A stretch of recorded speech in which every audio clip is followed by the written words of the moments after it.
பள்ளி படிப்பை பாதியிலேயே கைவிடும் மாணவர்களின் விவகாரம் இவ்வாண்டில் கல்வி அமைச்சின் முக்கிய கவனமாக இருக்கும் என்று அதன் அமைச்சர் ஃபட்லீனா சீடே கூறினார். இந்த விவகாரம் கல்வி அமைச்சின் கழுகு பார்வையாக இருப்பதோடு நாடு முழுவதும் உள்ள 143 மாவட்ட கல்வி அலுவலகங்களுக்கு அமைச்சின் உயர் நிர்வாக அதிகாரிகள் வருகை புரிந்து இதன் சவால்களை மதிப்பீடு செய்வர் என்று அவர் தெரிவித்தார். மேலும் இந்த பிரச்சினைக்கு எவ்வாறு தீர்வு காண்பது என்பதையும் அதிகாரிகள் ஆய்வு செய்வர்.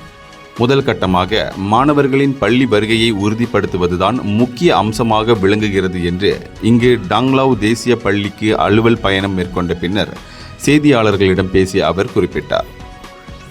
ஆரம்ப பள்ளிகளில் மாணவர்கள் வருகை 99 விழுக்காடாக இருக்கிறது. இது மிகச்சிறந்த ஒன்றாக இருக்கிறது.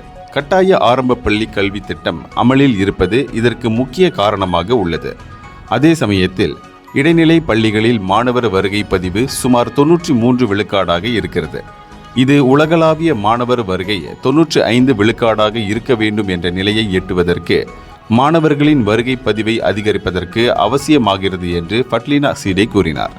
பள்ளி மாணவர்கள் மட்டம் போடும் விவகாரத்திற்கு தீர்வு காண்பதற்கு மாணவர்களுக்கு வழங்கப்படும் 18 வகையான நிதி உதவிகள் எவ்வாறு உதவும் என்பதையும் மாநில கல்வி இலாக்காக்கள் மாவட்ட கல்வி அலுவலகங்கள் ஆய்வு செய்ய வேண்டும் என்று அவர் வலியுறுத்தினார்.